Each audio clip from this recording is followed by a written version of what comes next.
Do I feel any better about my hair? No. Have I started creating some stuff on Canva and my creative energies are flowing? Yeah. Welcome back, sweetheart. What the fuck is that? I jump around so much in this video. I am so sorry, but it has to be done. Like the video has to be done. Hot Mess Express coming in. Enjoy the entertainment. But today we are talking about Red Rising, but I haven't finished it. And I'm going to take you with me as I read this. We're gonna come back here. Let's dissociate. Getting attached to characters that soon is nuts to me. You're coming with me, so let's go. And now we are driving to our hotel. Camera rings. She lied. Get your head back. I can't have you in the script. Get back there. Hi. Anyway. Hi. I cut you out. Hey. She's eating. Guys.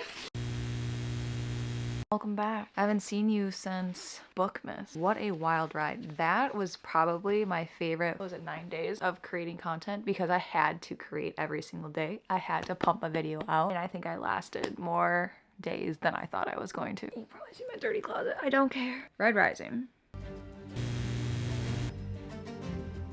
Two things that have made me giggle, and I haven't really laughed much in this book, I feel like. I think it's the first time I've highlighted something that I've laughed at. Bold as a toddler, you frantic little baby. I already look like a gold. You look like a bronze. A fool's gold. Laughing, crying, anger. I want to feel the emotions. And side characters that are funny and comical will take a 3-star to 4, a 4-star to 4.7. You can't really take it to a 5. But those side characters that are funny, forever gonna be in my heart, forever. Okay, let's go back. Robin Hood and Little John laughing back and forth at what the other has to say. Oodle-lolly, oodle-oodle, oodle-lolly, oodle. Walking through the park and having oodle-lolly. Robin Hood and this and Robin Hood and oodle-lolly. It's my shit, where all this is going. I'm definitely gonna read some Red Rising. I don't know what this is. Similarities between Red Rising and Ender's Game is super fun to me because we saw Ender's Game at a child's point of view. I'm enjoying it. This is a slow, enjoyable read. I think it's taking me like 2 weeks to read Red Rising, and I think I'm gonna probably finish it today or tomorrow and move on to Golden Sun. The pacing of it seems like a 5, not 5-star, 5, like out of 1 through 10. The pacing is like a 5. It doesn't make me want to pick it back up instantly, but it also doesn't make me want to stop reading it. So I'm in the meh, it's good. Okay, I've showered. I've not made my bed, so we'll just don't worry about it. Today we are rotting. We are book rotting. You ready? Oh, where to let go? Oh, it died. Perfect. Talk more while you're doing stuff because your fucking shit's boring. So here I am. The girls are on and I need to turn them off. My favorite episode, and I'm so glad that all 3 of them vlogged it, was the Cape Cod episode. And I go back to it just as my background support video so often. It's ridiculous. More close. I'm overstimulated. Please hold. I'm trying to figure this out. I really don't want to. I'm helping myself help myself by helping myself be distracted from the thing I'm actually doing. The life of Alicia. Welcome to Jackass. I like to clean overstimulated, which means I have to have something going on and also maybe a little extra. So, you know, watching, listening, sometimes I got music and I'm watching. Either way, I don't like to stay honed into my craft of putting away clothes. You know what I mean? I know you know what I mean. I know what I mean. And that's who I'm trying to explain it to, is my editing self. So you get me. And I've been trying to do more authentic camera work, which means in my day-to-day life. Or we could talk while I put clothes away. My spirit animal is a trash panda. We're doing a little bit of show and tell. This is my actual #1 favorite. You see what it says, I see what it says. Do I have any other information for you? Not really. All I know is that I have way too much underwear, and that is too much information for you. What did I do today? Well, I played Farm Simulator from 7 a.m. until 2 p.m. Wanna experience these things with you? Wait for me, I got little eggs and a frozen margarita. And buy some chickens, lay some eggs. Oh my god, there's not that many contracts. Do I want to plow? Ooh, stone picking. Harvesting, fuck that. I think I'm gonna try doing the deadwood. That's my truck. Yeah, we played through the whole time. I did get a break for snacks because my blood sugar went and I couldn't see very well.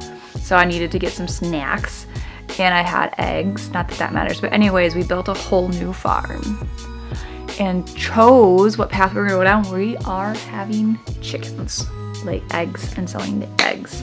We had 1 million, now we're down to like 107,000. We are lower than that, but we are doing some work and getting some of our money back. Anyways, just letting you know what my life is like on a Sunday. This is it. Hello! Future Allie here. You're about to see spoilers, along with the only update throughout the book. Now, later on after this, I am going to get to the review of Red Rising, but this is what we got. So listen, I'll do better next time. Enjoy. Shoot 2, because it was out of focus. Hiya! If I touch the screen, don't do it. Okay, we are officially, let me pull it up on here, 61% of the way through. We're sitting at, I think, 32 for our chapter. We went to war against another group, and then took hostage the girls that had made a pact with us. Mustang's group, I think, is who we just won against. And the funny thing about them is when they were against them, I think they like burned the field to make sure they weren't in the field, but then they came out of the guts of the horses. That was pretty stellar. I liked that. There's very few things that surprise me, I feel like, with books lately, because there's a lot of similarities. Like this Red Rising feels a lot like Ender's Game, just older. There's games. They're trying to set these boys up, boys and girls, up into levels, sectors, judge them, winning, losing, are they enough kind of thing. So let's get back into reading. It's 12:32, it's Sunday. I'm on like week 2, like fully week 2. Starting week 3 with this book. It is a slow time for me. And I think some of that has to do with my creative blast. I'm enjoying making TikToks right now, which has not been the case for a long time, for whatever reason. So let's get back into it and I'll see you in a little bit. You made it to the review of Red Rising. Finally. 2.5 weeks of reading, 3 weeks of filming, and we've made it here. Why I picked up this book in the first place was because it was on TikTok. A few of my favorite content creators raved about it, and it was also in my Barnes & Noble staring at me. I loved that it was a boy author, and I wanted to get some sci-fi. I'm a mood reader, and the mood was sci-fi. And that's what this genre is. It's a fast-paced sci-fi dystopian. They colonize on Mars. There's a caste system, a class system. Someone from the bottom wants to change things that are happening up top. I've said this a couple times. It reminds me a lot of Ender's Game. The only thing I knew about Pierce Brown, the author, is that he wrote this in college. Now, the pace of this book seemed very cut. And what I mean is it was fast-paced, but very choppy. Not in a bad way. I think this is just the writing style for this author. And I've heard that he gets better or more accustomed to his own writing style, settles into it throughout this series, and I look forward to seeing that because I could tell it was a young author. And even the negative comments that I saw on Goodreads and I think Reddit was that surprises kind of came out of nowhere. They weren't justified in the plot. I found it okay. I don't mind choppy, fast-paced, battle-like books. It just has to be fast enough so it's not stuck into like an action scene. When it came to the surprises, plot twists, I enjoyed them.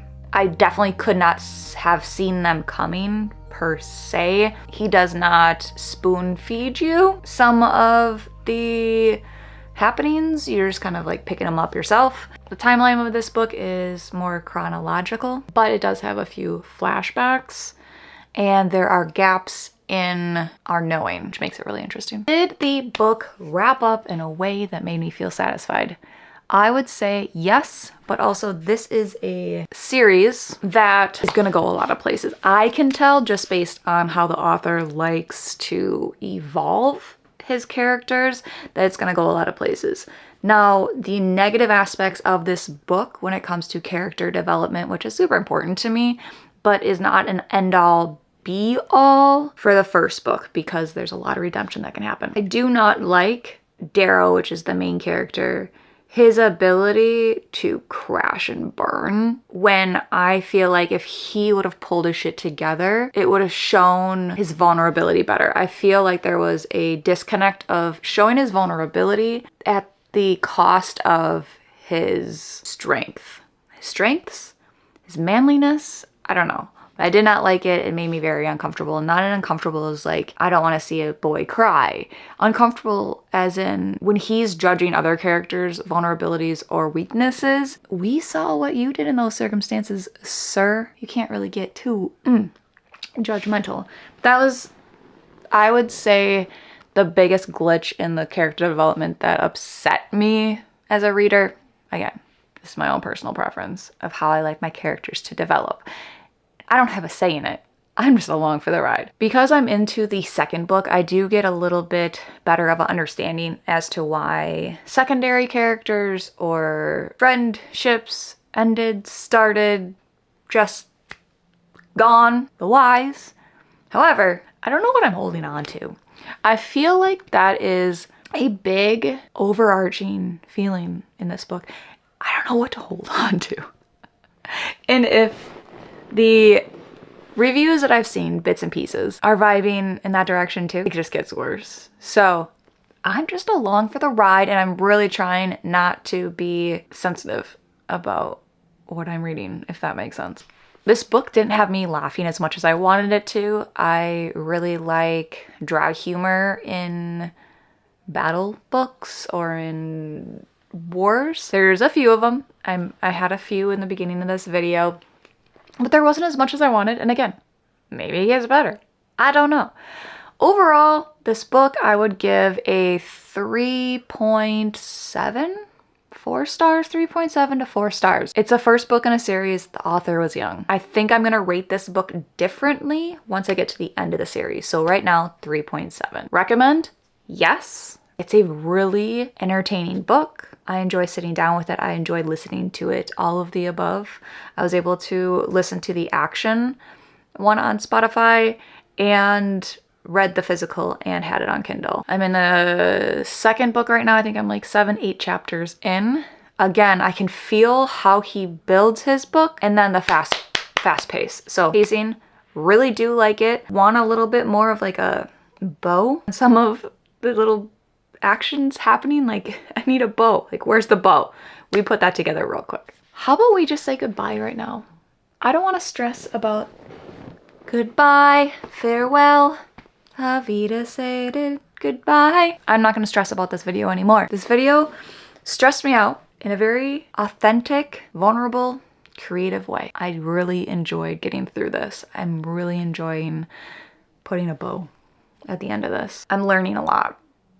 I love my fellow BookTube, BookTok creators. I give you so much, I don't know what I'm doing with my hands, give you so much respect. How good you are at reviews and sharing your life and putting it all together. I enjoy doing this. Let's get to the next book. Like I said, we are a few chapters into Golden Son. It's March 1st. 2 books I read in February. Slower book month, but enjoyable timeline. And enjoyed all of the content creation I made on TikTok and on YouTube, and I'm uploading again. So we'll see you next time. Sweethearts, we'll see you next time. Good day.